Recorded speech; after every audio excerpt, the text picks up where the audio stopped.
मध्य प्रदेश के मुख्यमंत्री डॉक्टर मोहन यादव ने वंदे मातरम विवाद को लेकर कांग्रेस पर तीखा हमला बोला है। इंदौर में कांग्रेस पार्षद की ओर से वंदे मातरम गाने से इनकार करने के मामले को लेकर सीएम ने कांग्रेस के शीर्ष नेतृत्व से जवाब मांगा है। सीएम ने कहा कि कांग्रेस की पार्षद ने नगर निगम सदन में वंदे मातरम और भारत माता की जय बोलने से इनकार करने पर देशभक्तों का अपमान किया है। उन्होंने कहा कि ये कांग्रेस के दोहरे चरित्र को उजागर करता है। मुख्यमंत्री ने कांग्रेस प्रदेश अध्यक्ष जीतू पटवारी और कांग्रेस नेता राहुल गांधी से इस मामले पर स्पष्ट जवाब देने की मांग की है। सीएम ने पूछा कि पार्टी ऐसे बयानों को प्रोत्साहन क्यों दे रही है। सीएम ने आगे कहा कि कांग्रेस के नेता हर मुद्दे पर प्रतिक्रिया देते हैं, लेकिन इस मामले पर चुप्पी साधे हुए हैं। वहीं कांग्रेस के पूर्व मंत्री पीसी शर्मा ने बीजेपी नेताओं को वंदे मातरम पूरा गाने का चैलेंज दिया है। मतलब साफ है कि इस मुद्दे पर अब भाजपा और कांग्रेस पूरी तरह आमने सामने आ गए हैं। बड़े दुर्भाग्य के साथ कहना पड़ रहा है कि कांग्रेस की पार्षद ने नगर निगम परिषद के अंदर वंदे मातरम गाने से इनकार किया और बड़ी बेशर्मी के साथ कहा कि मैं नहीं गाऊंगी। और ऐसे कांग्रेस के पार्षद का चरित्र अब कांग्रेस के गृह जिले में ये बता रहे हैं और वो भारत माता की जय से भी मना कर। कांग्रेस के प्रदेश अध्यक्ष जीतू पटवारी, कांग्रेस के राष्ट्रीय अध्यक्ष नेता प्रतिपक्ष राहुल गांधी बताए, ये स्पष्टीकरण दे कि आखिर उनका इस प्रकार के अपने सदस्यों को प्रोत्साहन देने की क्यों नीति है। ये कहाँ ले जाके खड़ा करेंगे, सब देशभक्तों का क्यों अपमान करेंगे। भारत माता की जय करते करते तो हजारों हजार साल से भारत के देशभक्त अपने प्राणों को उत्सर्ग कर देते हैं। और यहाँ कांग्रेस के चुने हुए पार्षद कांग्रेस के बैनर तले जो चुन करके आते हैं, कांग्रेस की सदस्यता जिनके पास है, वो भारत माता की जय से भी मना करते, वंदे मातरम से भी मना करते।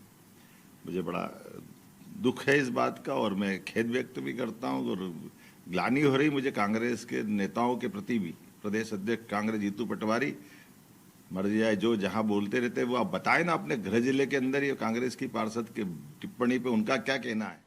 आप तो किसी भी सांसद विधायक से वंदे मातरम पूरा गीत गवा लेना, उसके बाद इसके बाद बात करें। ये इनको उसका गीत गाना नहीं आता पूरा, ये पूरा गीत जानते नहीं, इसकी हिस्ट्री जानते नहीं, ये बात ना करें। पहले गीत गवा लीजिए, इस पे जवाब दे दीजिए, तब बात करें। और ज्यादा जानकारी के साथ ब्रजेश चौकसे जी, ब्यूरो हेड, हमारे साथ जुड़ गए हैं। ब्रजेश जी, जिस तरह की ये घटना सामने आई, अपने आप में ये तो उजागर हो गया है और ये भी निकलकर सामने आया कि किस तरह की मंशा लोगों के मन में है, लेकिन अब जब कांग्रेस और बीजेपी दोनों ही की तरफ से बयानबाजी तेज हो गई है, तो इसके मायने क्या? निश्चित तौर पर हम देख रहे हैं कि पिछले 2 दिन से वंदे मातरम पर मध्य प्रदेश की सियासत गरमाई हुई है। वजह साफ है, ध्रुवीकरण है। हम देख रहे हैं एक तरफ क्यों महिला पार्षद ने वंदे मातरम गाने से मना कर दिया, कांग्रेस का एक धड़ा उन पर कार्रवाई करने की बात कर रहा है, तो दूसरा धड़ा उनके संरक्षण में आ गया है। आज हमने देखा है कि पीसी शर्मा ने उनके पक्ष में बयान दिया है, कहा कि पहले बीजेपी के लोगों से पूरा वंदे मातरम गाना गब्बा लीजिए, इसके बाद हम बात करेंगे। और इससे पहले हमने जीतू पटवारी को भी देखा कल, उन्होंने कहा कि ये अभिव्यक्ति की आज़ादी है, सबको अपने धर्म के हिसाब से रहने की आज़ादी संविधान में दी है। यदि किसी ने वंदे मातरम नहीं गाया है तो इस पर कार्रवाई नहीं की जाएगी। वंदे मातरम को लेकर कोई पहली बार विवाद नहीं हो रहा है।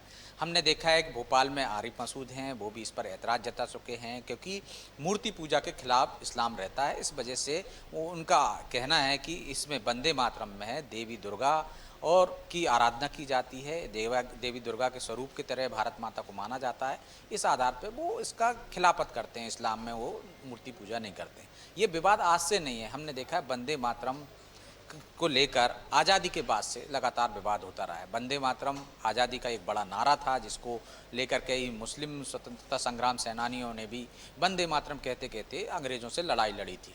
लेकिन अब जब हम देखते हैं कि मुस्लिम लीग ने इसका शुरुआत में विरोध किया था, इसके बाद कांग्रेस ने इसके पहले 2 अंतरे एक तरह से लागू कर दिए थे कि पूरा वंदे मातरम ना गाया जाए, सिर्फ 2 अंतरे उनके गाए जाएंगे, तो ये कांग्रेस ने लागू कर दिया था। अब केंद्र सरकार ने उसके सभी 6 अंतरों को गाने के लिए लागू कर दिया है कि यदि वंदे मातरम होगा तो सभी 6 अंतरे गाए जाएंगे।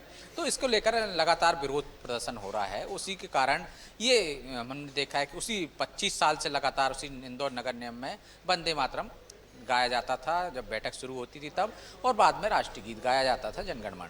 तो आप लगातार उस पर वो चल रहा था, लेकिन अब विवाद क्यों? क्योंकि पूरे 6 छंद गाना है आपको, और जो महिला पार्षदों ने जो विरोध किया है उसको लेकर कांग्रेस में ही 2 धड़े आ गए।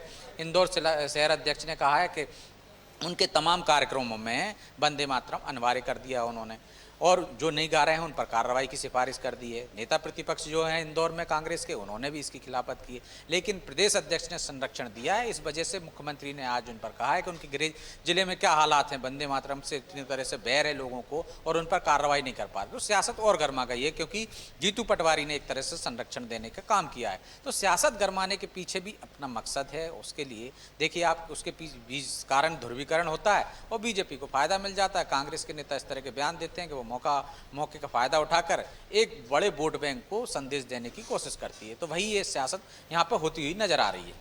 बिल्कुल ब्रजेश जी, ये भी बड़ी बात है कि भले ही जीतू पटवारी जी ने ये कह दिया हो कि अपनी अभिव्यक्ति की आज़ादी है, लेकिन ये भी उन्हें समझना चाहिए कि पार्षद ऐसा पद है, वो जनता ने चुनकर उनको भेजा है, तो ऐसा तो नहीं है कि अपने लिए आज़ाद हैं। फिलहाल तमाम जानकारी के लिए बहुत शुक्रिया ब्रजेश जी।